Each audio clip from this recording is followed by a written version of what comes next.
Bonsoir madame, bonsoir messieurs. Il a été organisé ce samedi 7 juin 2025 une conférence des idéal J du président maître Rabi Kadakala qui avait comme thème RDC pays solution entre illusion des ressources naturelles, l'appauvrissement et le développement économique. Dans la salle, amphithéâtre de Silkin Village.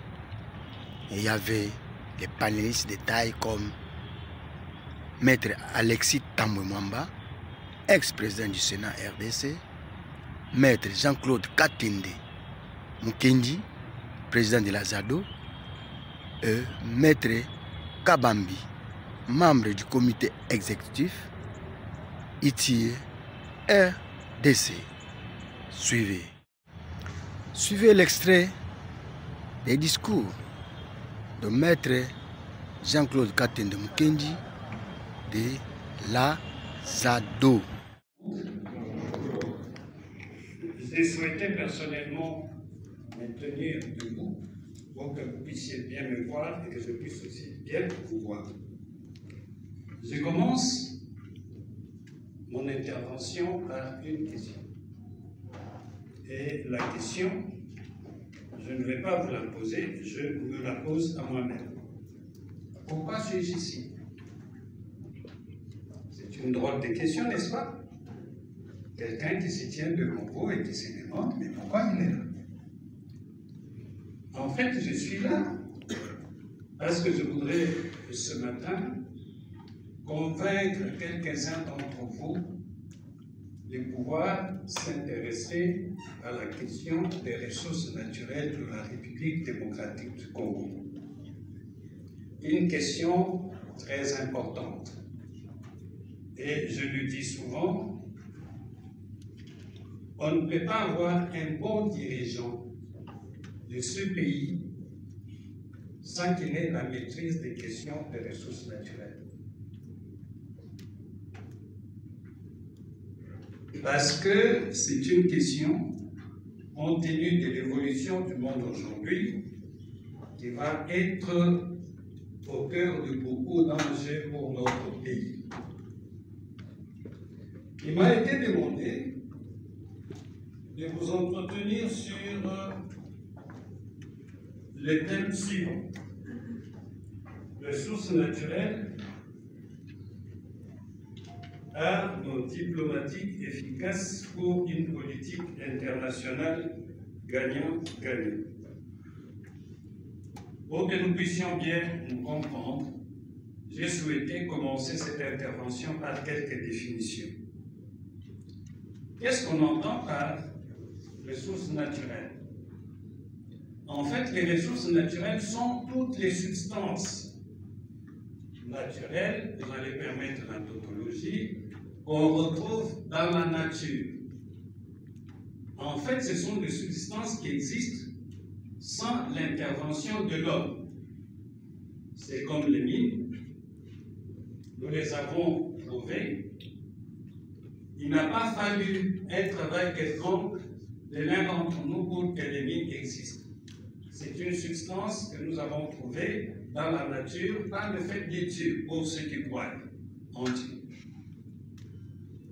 Et les ressources naturelles peuvent être catégorisées en deux. Vous avez des ressources qui sont renouvelables, c'est comme la forêt. La forêt, on peut la renouveler. Et vous avez d'autre part les ressources naturelles qui sont non renouvelables. C'est comme les mines. Les minéraux que nous avons en République démocratique du Congo ne peuvent pas être renouvelés. On les extrait et à un moment donné, les minéraux vont finir. Deuxième chose, on parle dans mon sujet d'une arme. Et une arme peut être considérée comme tout instrument qui permet d'attaquer ou de se protéger. Et dans le cas de mon exposé qui cadre avec les minéraux de transition.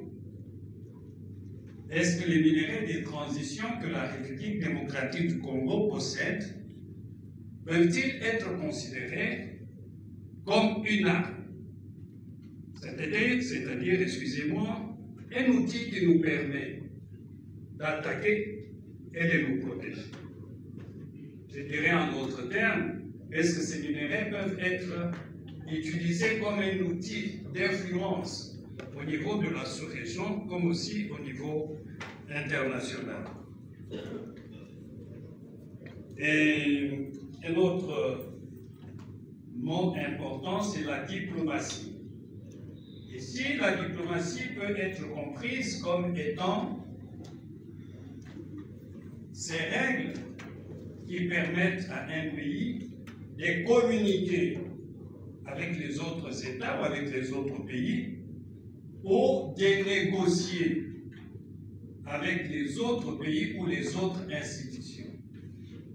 Et donc la question qui peut se poser, c'est celle de savoir est-ce que les minéraux de transition, les minéraux stratégiques critiques de la République démocratique du Congo peuvent être utilisés par notre pays pour communiquer au niveau international comme au niveau sous-régional. Le maître Jean-Claude Katende Mukendi de l'Azado devant les chevaliers de Plume.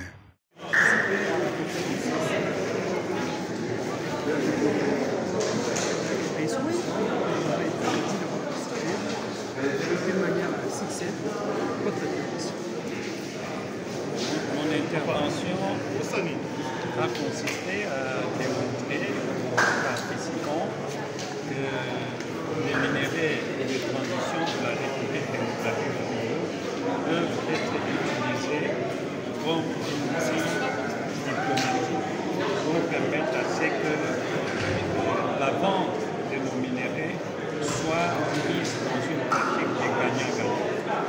C'est pour ce faire j'ai rappelé d'abord les potentialités de la République démocratique du Congo en termes des minéraux stratégiques. Nous sommes le premier pays producteur du cobalt, premier pays producteur du coltan, ainsi que d'autres minéraux. Et donc, on peut utiliser nos minéraux pour imposer notre propre politique à la communauté internationale. Mais pour y arriver, il y a trois choses importantes que nous devons réaliser. La première chose, il faut avoir des hommes. Nous avons des hommes et des femmes intelligents de République démocratique du Congo, mais qui ont des valeurs éthiques très réduites. Et ça ne peut pas marcher. Deuxième chose, il faut une politique nationale de gestion des minéraux ou d'exploitation des minéraux de transition. Cette politique n'existe pas aujourd'hui, ce qui fait qu'on peut tout faire sans faire l'essentiel avec ces minéraux. La troisième chose, il faut une organisation. Il faut une organisation. Parce que si on a autant de richesses, sans organisation, il est difficile que nous puissions arriver.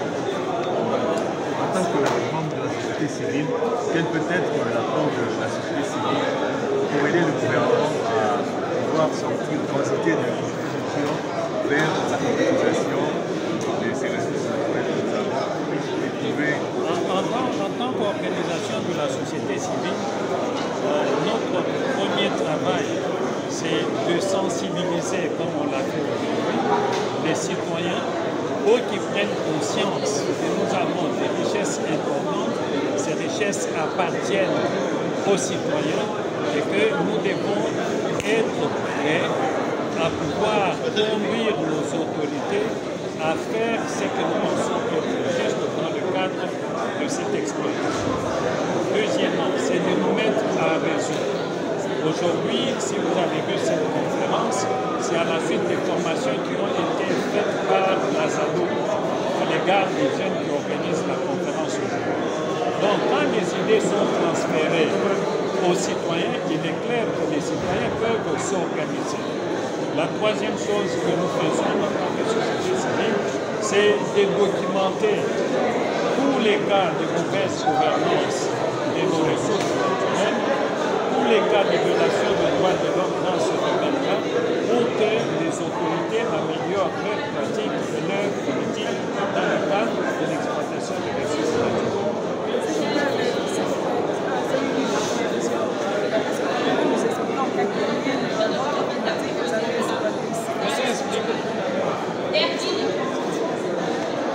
Alors, j'ai parlé de comment les minéraux stratégiques pour la République démocratique du Congo peuvent être utilisés comme des outils diplomatiques.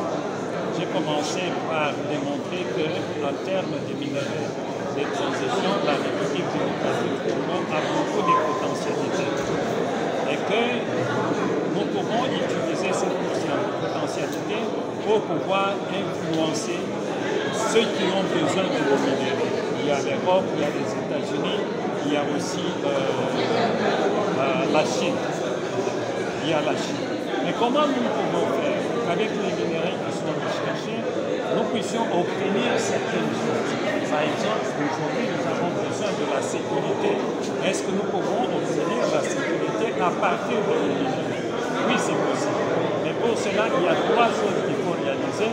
La première chose, il faut avoir des hommes et des femmes techniquement préparés, mais aussi des hommes et des femmes qui ont des types, en fait, qui ont des valeurs morales. Parce que nous avons beaucoup de gens qui parlent bien, qui montrent qu'ils sont capables de faire ceci et cela, mais qui versent le plus souvent dans les détournements de l'argent public, dans la corruption. Et ça, on n'en a pas besoin. Deuxièmement, il faut que la République démocratique du Congo ait une politique en ce qui concerne l'exploitation de ces minéraux stratégiques. Et en fin de compte, il faut une organisation pour, n'est-ce pas, que cette exploitation profite non seulement à ceux qui ont besoin de minéraux, mais aussi à nous-mêmes.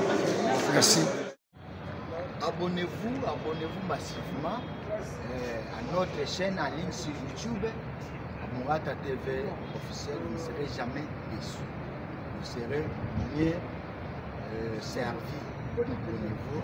Il ne faut pas traîner les pas. Votre chaîne est à votre disposition. Merci.